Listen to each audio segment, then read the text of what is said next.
Alright, so this type of video isn't for my main channel, of course. This is definitely a random thoughts video. So I was scrolling through my Flipboard and I came across this particular article, and it reminded me a lot of the way that many people see themselves. In fact, when I'm walking through the gym in the morning, I look at other people and I wonder, are they as lonely as I am?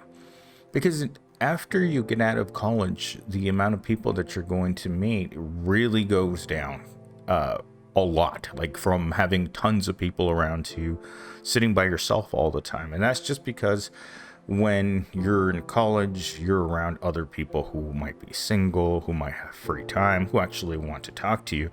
And once you get out into the working world, you're stuck, especially when it comes to a significant others.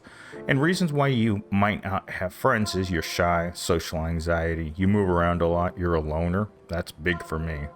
I've definitely been an angry loner my whole life. You're not interest Your interests don't match up with your coworkers and neighbors. I don't have either one of those. You don't know where to look. That's kind of why I joined the outdoor club on Facebook, but it's kind of been just a place where people go to post their pictures from going outdoors, which I've wanted to do, but again, no car, no friends. Last thing you want to do is go into the wilderness alone and then become one of those survival stories I love reading so much about. The benefits of a good social life. Yeah, right. I don't I don't like a lot of things that ordinary people like. So this just leads you to the fact that don't be afraid to meet new people. Well, the problem is that you're not afraid, but other people have their own people that they're interested in. In fact, I was just telling a cashier this yesterday is that I've never really had friends my own age because I've always been at the university, so everyone that I know is between 18 and 22. So meeting people your own age becomes a really problematic. Don't be afraid of rejection. Oh my god.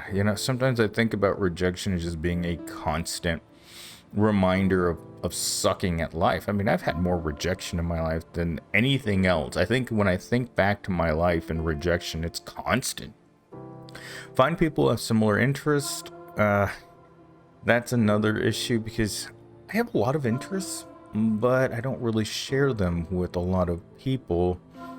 Only because, and this is the irony of this, is that when I meet people who have a similar personality to myself, it's a huge turnoff. Huge. Like, you wouldn't believe how much of a turnoff it is to meet someone that's arrogant and rude like myself. So, turn acquaintances into friends. Most people, if they want to be your friends, they'll tell you, but you can't force friendship on people. If I could go around town on horseback with a lasso and start lassoing up my friends, I'd probably end up getting rid of 99.9% of them at the end of the day because I'd get annoyed. I become easily annoyed by people's bad habits or irritated with them in general. Try volunteering your time? I don't think so. Work on your shyness and social anxiety. Be open-minded. Be open with people about who you are. For the most part, if you're going to be a person that has a lot of friends, I feel like your public persona isn't who you are in private. And let's put it this way. Some people have some pretty unusual things that they like in private that they don't talk to other people about. I mean, the world is full of people with strange fetishes. Everything that you could imagine. While I was taking my abnormal psychology class, there was just sections in it where people were really strange. Like one particular story that always stands out to me is the professor of the class asked the students, it's like, why do you think the nun continually goes out for walks and she dips her foot into dog poop? And there could only be one reason. She felt dirty. She was a dirty girl. And so she would soil herself, in a sense, right, with dog feces to feel dirty. And it did it for her. And I mean, and that's just the tip of the iceberg. There are people that are into all kinds of freakish things, rubbing people on trains and voyeurs. And I mean, the amount of dysfunction, sexual dysfunction in the world is almost debilitating when you think about it. And this is what people are. When you meet someone for the first time, there is something really strange about them that they're not going to tell you. And you probably will never know that about them, because I imagine this is the way that I think when I'm doing this, is like there's something so odd about this person that they don't want anyone to find out about it.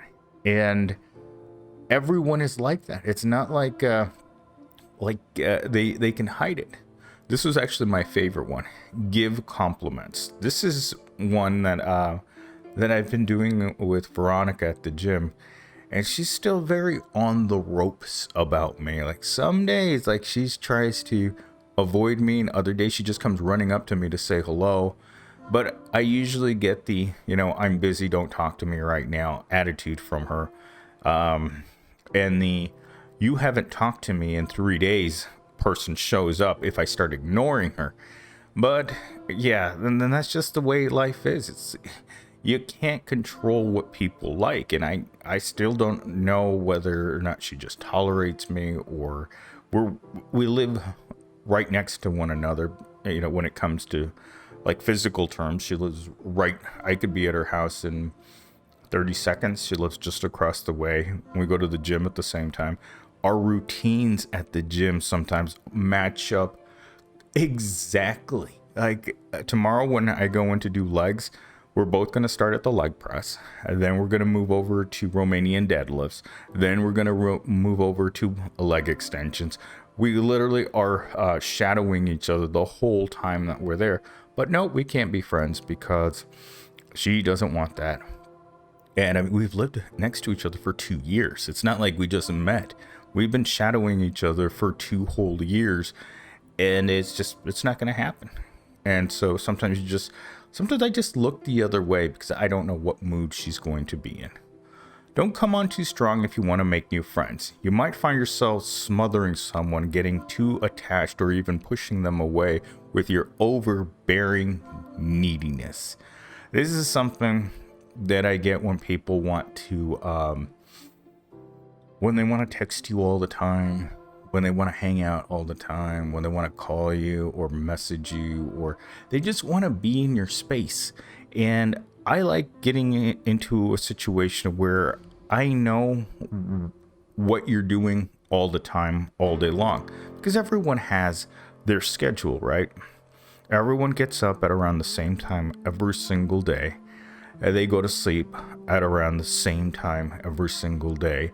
And they have certain things that they like to eat, places they like to go to, people they like to talk to, people that they ignore. We live in a society that actually has a large segment of it that just ignores people. Like the block buttons on all of your social medias were put there intentionally for that reason. People don't want to talk to you, so you get blocked. And if they go through all of their social medias and they block you on every messenger, they block your phone number, they block your email, they block everything. And you're like, you know what? They might be trying to send me a message. But at the same time, they won't tell you why they blocked you. In fact, I was talking to Lily. God, it's been like a year and a half. And all of a sudden, she sent me a text message before I was leaving work, and I asked her if she needed anything. That was the last time she'd ever talked to me. That's the last message I sent to her. It's like, do you need anything? And she instantly blocked my number. And I was like, well, what's that all about? And you don't know what's going on in other people's heads. So when someone decides to block you or remove you from their friends list, like I've had that happen to me hundreds of times, where they're like, oh, well, I don't like that you said this, but they won't tell you what that thing is that you said. So you're left wondering, it's like, what happened? And they just don't, they will do everything they can to block you rather than having a conversation with you, telling you, it's like, you know what, you did this or you said this and I didn't like it. You're like, but I didn't mean it. And they're like, I don't care. The last time that I talked to, was it Valerie? She just said, I'm like, and this is all she said. It's like, I'm not talking to you anymore. And then she blocked me. And I was like, what the? was that quick. It's like, oh, I'm not talking to you anymore. And actually, she told me. I had another girl who I used to talk to at work all the time. And, you know, we it was fun talking to her. And then it's like, hey, you know what? Can I get your, can I text you? And she's just like, sure. And she wrote down her number. And then I texted her one time and she wrote me back. It's like, don't text me, I'm married. And you're like, come on, man. You know, why wouldn't you tell me that a year ago? Anyhow, and also people lie in order to get out of any sort of friendship situation. People lie constantly. That's the one thing you can count on about people, is they're all liars. They do their lying thing because everyone is a lying king. Be open and honest. Try your luck with silent or introvert types.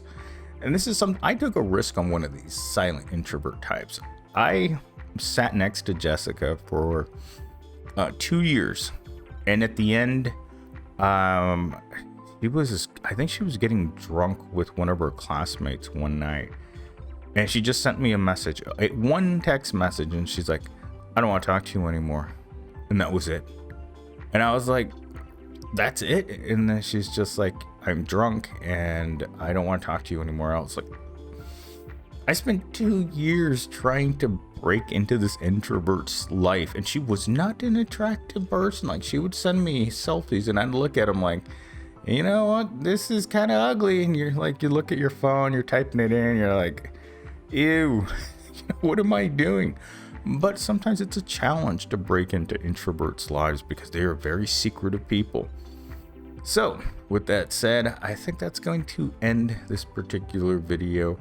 You know, it is a very, very difficult world to be in right now. I mean, everyone wants to live their own private lives. Everyone wants to keep their little secrets. Everyone wants to keep their fetishes in a cage so no one finds out that they're weird.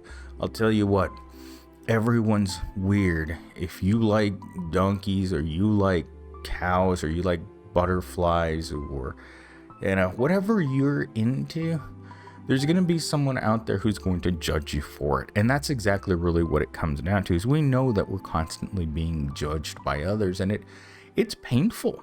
You know, when I see this girl, Veronica, every day, you know, we have, not only do we live right next to one another, but we share a very similar schedule, and everything about it is just like her just deciding, you know what, no, and me being like, baby, I'm okay, and she's just like, no. You're like, okay, you know what, I've had to deal with this sort of like, you know, ghosting you or ignoring you, whatever you want to call it, behavior my entire life. So I know that it's just their little invisible wall that they put up. It's like, you know what, today you're okay, and tomorrow, don't talk to me.